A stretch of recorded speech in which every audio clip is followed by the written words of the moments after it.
नमस्कार दोस्तों, मैं जनार्दन दीक्षित एक बार फिर से आप सभी का स्वागत करता हूं हमारे YouTube channel A2 education group में। साथियों, हमने बहुब्री समास का प्रकरण शुरू किया था और हमने बहुब्री समास की परिभाषा समझी, बहुब्री समास को पहचानने का नियम समझा और बहुब्री समास के प्रमुख कुछ उदाहरणों की बात की थी। आज हम उसी क्रम में आगे बढ़ेंगे, बहुब्री समास के अन्य उदाहरणों को समझेंगे और यहाँ हमारे कुछ ऐसे भी मित्र होंगे जो संस्कृत की बहुत आधारी जानकारी रखते होंगे। इसके लिए ज़रूरी नहीं है कि विद्वान हो संस्कृत के बहुत, मैं भी नहीं हूँ, लेकिन अगर आपको संस्कृत की सूक्ष्मतम से सूक्ष्मतम जानकारी भी है तो बहुब्री समास आपको आसान लगेगा। कैसे लगेगा ये मैं आपको बताऊंगा। जो साथी पूरा हिंदी पृष्ठभूमि के रहे हैं उनको घबराने की ज़रूरत नहीं है। ज़रूरी नहीं है कि आपको संस्कृत आती ही हो, उससे भी और बेहतर तरीके हैं, आप इसको समझ सकते हैं। तो हम बहुब्री समास के अन्य उदाहरणों की बात करेंगे। तो हमने कल 5 या 6 उदाहरण देखे थे प्रमुख, जिसमें गुड़ाकेश था, पीताम्बर था, ऐसे ही हमने कुछ उदाहरण देखे थे। आज हम अगले उदाहरणों की बात करेंगे, उन उदाहरणों की बात करेंगे जो उदाहरण बहुत ज़्यादा हमारे सामने देखने को मिलते हैं, परीक्षाओं में बार बार पूछे जाते हैं। मैंने कुछ ऐसे उदाहरणों को भी टिक करके लगा रखा है अपने सामने जो अभी तक परीक्षाओं में बार बार पूछे गए हैं। तो चलिए हम शुरू करते हैं आज का सेशन। और हमारा आज का जो प्रकरण है बहुब्री समास के उदाहरणों से संबंधित है। इससे पहले मैं आपको बता दूं कि बहुब्री समास को हमने 2 प्रकार से समझा। एक भी पद प्रधान नहीं, एक भी पद प्रधान नहीं। अब कौन सा प्रधान नहीं, ना पहला ना दूसरा हमने इसमें समझा अन्य पद प्रधान रहेगा, अन्य पद प्रधान रहेगा। तो ये हमने सामान्य जानकारी दी थी। हमने बहुब्री का आपको अर्थ बताया था कि अत्यधिक अनाज, बहु का मतलब था अत्यधिक और व्रीहि का मतलब हमने बताया था अनाज, अत्यधिक अनाज। तो बहुब्री का अर्थ हमने जाना अत्यधिक अनाज और 2 प्रकार से हमने इसको डिफाइन किया था कि एक भी पद प्रधान नहीं और अन्य पद प्रधान रहता है। ये किसकी परिभाषा थी? बहुब्री समास की। अब हम इसके उदाहरणों की बात करेंगे। तो इनका सबसे पहला हम उदाहरण ले लेते हैं बहुब्री समास का ही, चतुर्भुज। चलिए लिखते हैं उदाहरणों में। देखा ये आज का जो श्रृंखला रहेगा ये मात्र उदाहरणों का रहेगा। चतुर्भुज,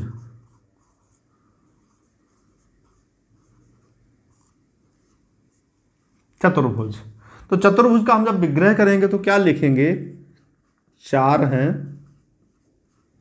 भुज का मतलब भुजाएं, जिसकी 4 हैं भुजाएं जिसकी, वो उसको क्या कहा जाता है? चतुर्भुज कहा जाता है। तो आप एक बात का उत्तर दीजिए कि अगर मैं 4 भुजाएं लगा लूं क्या मुझे चतुर्भुज कहा जाएगा? नहीं कहा जाएगा।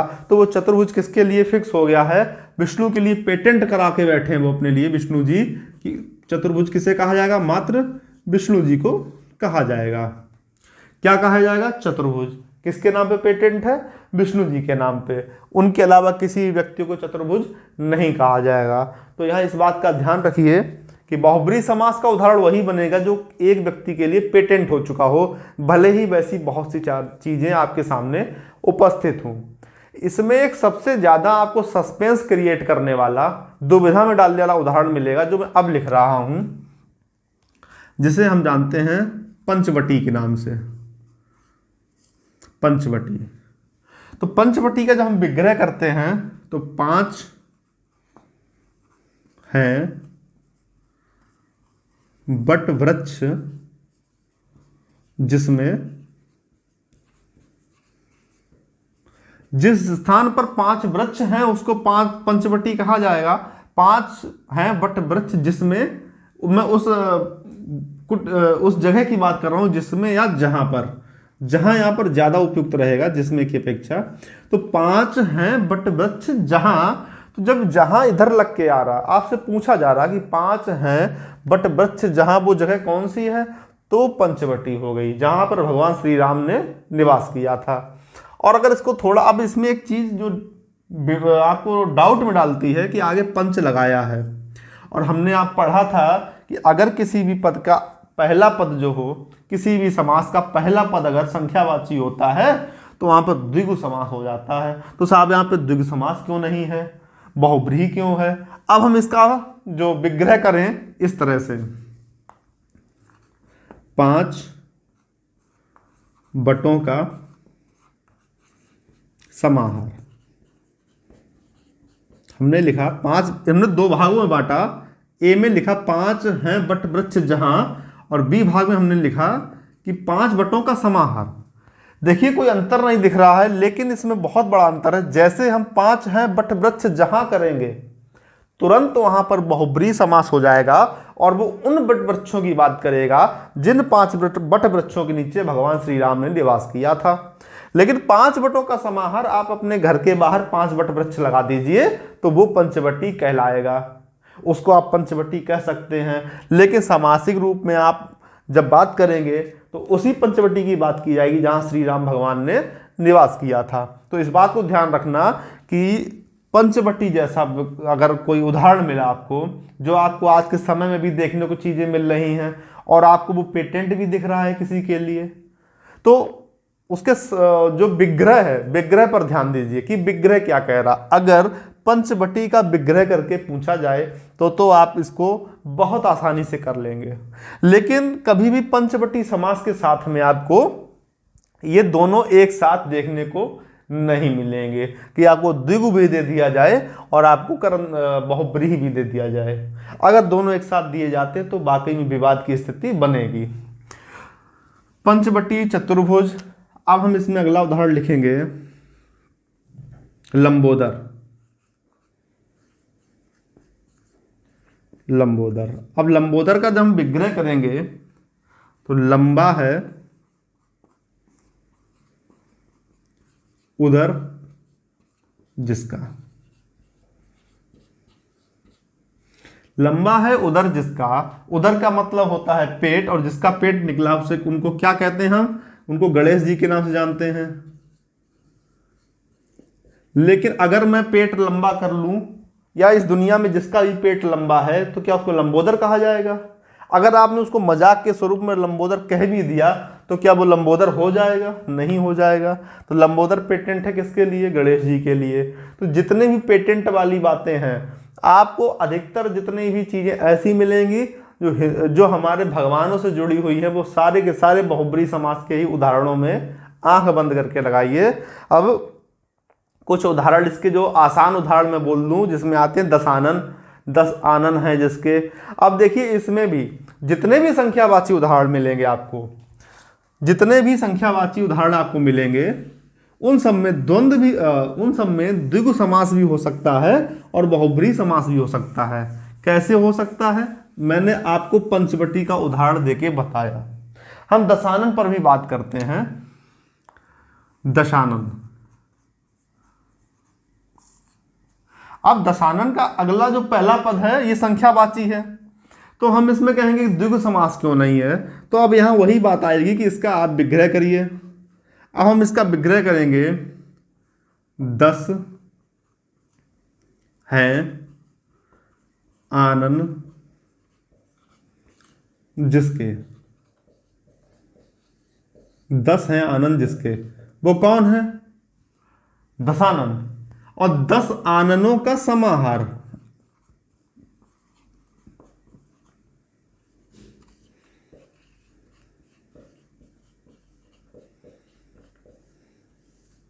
दस आनन का समाहार, तो जहां पर 10 सर एक साथ होंगे उस स्थान को भी आप 10 आनन कह सकते हैं। 10 व्यक्ति एक कमरे के अंदर बैठे हैं तो उनके सरों की संख्या तो 10 हो जाएगी, तो वहां पे भी 10 आनन आपको देखने को मिल रहे हैं, तो वहां पर द्विगु समास कर देंगे। लेकिन जब आपसे यह कहा जाए 10 हैं आनन जिसके, अब देखिए आप प्रश्न भी कर सकते हैं, 10 हैं आनन जिसके, किसके 10 आनन थे बताइए? तो उत्तर क्या मिला? रावण के 10 आनन थे। लेकिन 10 आननों का समाहार क्या कोई प्रश्न का आपसे पूछा जा रहा? नहीं पूछा जा रहा। प्रश्न जब पूछा जाएगा तभी उत्तर दिया जाएगा, और जो उत्तर दिया जाता है अन्य पद में दिया जाता है। आपसे प्रश्न पूछा गंगा कहां से निकलती है, तो उत्तर क्या जाएगा? हिमालय से। तो उत्तर जो आपने दिया वो अन्य पद में दिया।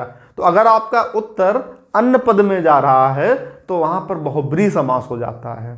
अब अन्य पद में उत्तर कैसे होगा, इसकी जानकारी कहां से मिलेगी? अब आप देखिए, जैसे ही हमने विग्रह किया दशानन का, तो 10 हैं आनन जिसके, स्वयं से प्रश्न करिए, 10 हैं आनन जिसके, किसके 10 आनन है? रावण के 10 आनन थे।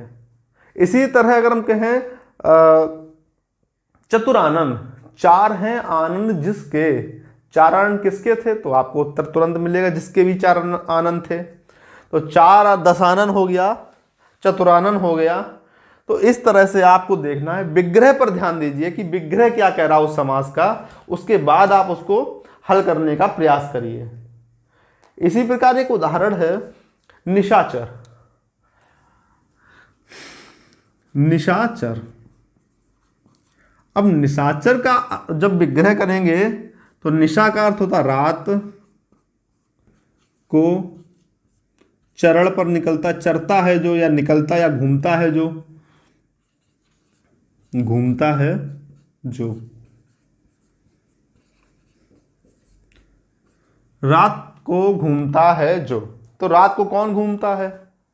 कहेंगे सभी घूमते हैं, लेकिन नहीं।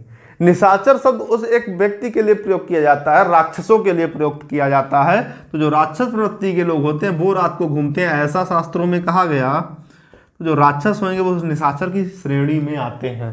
अब रात के 12 बजे आपको ट्रेन पकड़नी है, आप रात के 11 बजे अपने घर से निकले, तो आप निशाचर की श्रेणी में नहीं आ जाएंगे। तो निशाचर उसी व्यक्ति को कहा जाएगा जो राक्षस होएगा, वही निशाचर कहा जाएगा।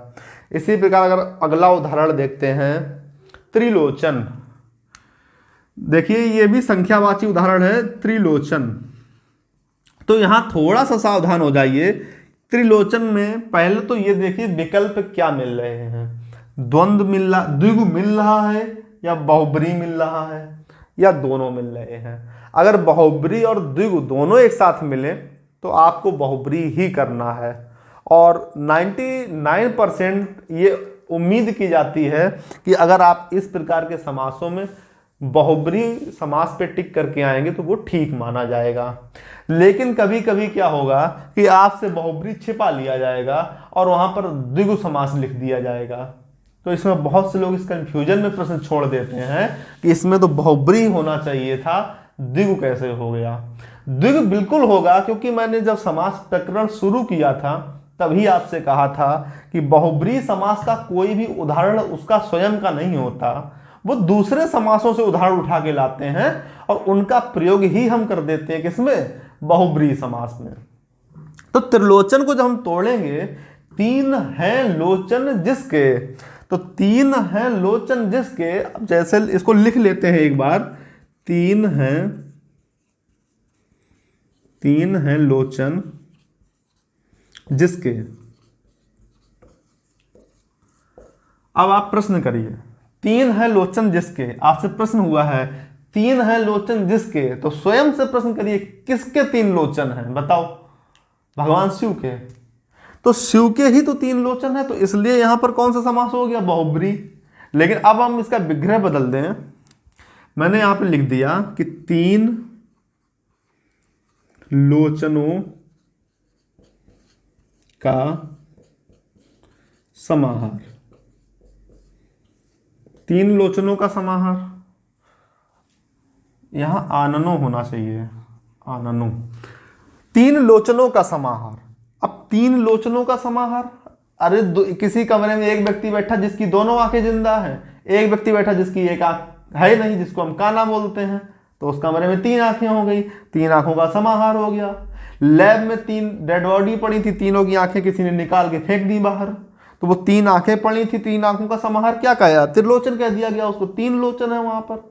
लेकिन जैसे ही हम इसका विग्रह करते हैं, 3 है लोचन जिसके, वो कौन ऐसा व्यक्ति है जिसके 3 लोचन हैं? तो महादेव शिव ऐसे हैं जिनके 3 लोचन होते हैं। तो जब महादेव के पद में इसका अर्थ निकालेंगे, जब इसका विग्रह 3 है लोचन जिसके किया जाएगा, तो वहां बहुब्रीहि समास होगा। लेकिन जैसे ही हम 3 लोचनों का समाहार करेंगे तो आपको यहां पर द्विगु समास मिलेगा। मैंने यहां पर 10 आननों क्यों किया? पहले मुझसे गलती से मैंने 10 आनन लिख दिया।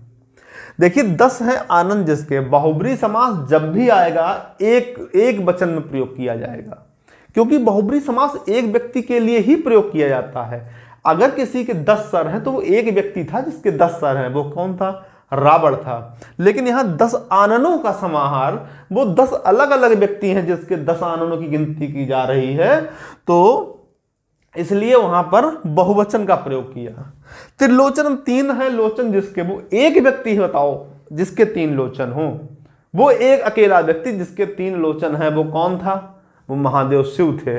लेकिन 3 लोचन अलग अलग रखे हैं, 3 आंखें अलग अलग रखी हैं, तो हो सकता है कि 3 काने लोग मर गए हों, उन 3 काने लोगों की आंखें निकाल के रख ली गई हों, तो वो 3 अलग अलग लोगों की आंखें बन गई, इसलिए वहां पर द्विगु समास बन जाता है। इस बात का बहुत ध्यान रखिए कि जब भी बहुब्री समास आता है तो एक वचन में आता है।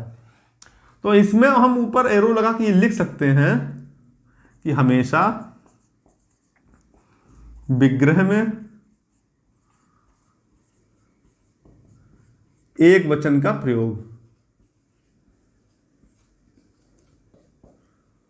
अगर आप इस तरह से बहुब्री समास को समझने का प्रयास करेंगे तो आज से बहुब्री समास का कोई भी प्रश्न कभी गलत नहीं होगा। प्रश्न भले गलत हो जाए, विकल्प गलत देकर के आपसे गलत करवा लिया जाए, लेकिन आप अपनी कॉन्सेप्ट पे कभी गलत नहीं हो सकते। 3 है लोचन जिसके, वो महादेव शिव, और 3 लोचनों का समाहार। जैसे ही हमने वचन बदला, एक वचन से हम बहुवचन में पहुंचे, तो हमने देखा वहां पर समास हो गया कौन सा? द्विगु समास हो गया। 1-2 उदाहरण और देख लेते हैं इसी में। चक्रपाणि तो आप जानते हैं, चक्र है पाणी में जिसके, जिसके हाथों में चक्र है। चक्र सुदर्शन कौन रखता है? भगवान श्री कृष्ण रखते हैं, विष्णु जी भी रखते हैं, तो दोनों के लिए प्रयोग किया जाता है। तो चक्रपाणि में आप अब मैं अपने हाथ में चक्र ले लूं तो क्या मैं चक्रपाणि बन जाऊंगा? नहीं बन जाऊंगा। तो इस प्रकार से जो बहुब्री समास है, इसमें 3 से 4 बातें हैं जिनका आपको विशेषता ध्यान रखना है कि कोई पद तो प्रधान नहीं, इनमें अन्य पद प्रधान रहेगा। तीसरी बात, हमेशा एक वचन में इसका विग्रह होगा, कभी भी हो ही नहीं सकता कि उसका प्रयोग आप बहुवचन में कर दें। पीताम्बरम, पीला है वस्त्र जिसका, पीला है वस्त्र जिसका, जिसका वस्त्र पीला है उसको क्या कहते हैं? श्री कृष्ण कहते हैं। बात खत्म हुई। तो इस प्रकार आप देखेंगे कि एक वचन में प्रयोग किया जाता है। कैसे? त्रिलोचन में देखा हमने, एक वचन और बहुवचन के उदाहरणों में 3 है लोचन जिसके, वो एक व्यक्ति है जिसके 3 लोचन है। दशानन, वो एक व्यक्ति है जिसके 10 आनन है। चतुरानन, वो एक व्यक्ति है जिसके 4 आनन है। लंबोदर, वो एक व्यक्ति है जिसका लंबा उदर है। तो इस प्रकार आप देखिए कि हमेशा एक वचन में प्रयोग होगा, और लंबोदर को अगर हटा दें, संख्यावाची शब्दों से जुड़कर बहुब्री समास का जो भी उदाहरण बनेगा वो एक वचन में जाएगा। इस बात को ध्यान रखना। तो इस वीडियो को बहुब्री समास भी हमने आज खत्म किया अपना। अब हम समासों को कुछ तुलनात्मक रूप से पढ़ेंगे, कुछ समासों को।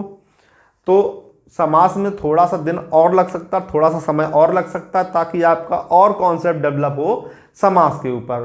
क्योंकि समास एकमात्र ऐसा प्रकरण है जो सबसे ज़्यादा गलतियां कराता है। तो हम अभी प्रयास करेंगे कि 4 से 5 वीडियो तुलनात्मक रूप से समासों के आपके सामने लाए जाएं, जिसमें आप ये समझें कि किस प्रकार से जो समास होता है, 2 समास एक साथ जैसे दिखते हैं, सूक्ष्म अंतर होने पर उनके अर्थ बदल जाते हैं। तो हम अब मिलेंगे अपने अगले वीडियो में। सोमवार को हमारा आएगा नया वीडियो, उसके संडे को नहीं आता है हमारा वीडियो। आपको जानकारी होगी इस बात की प्रारंभ से ही।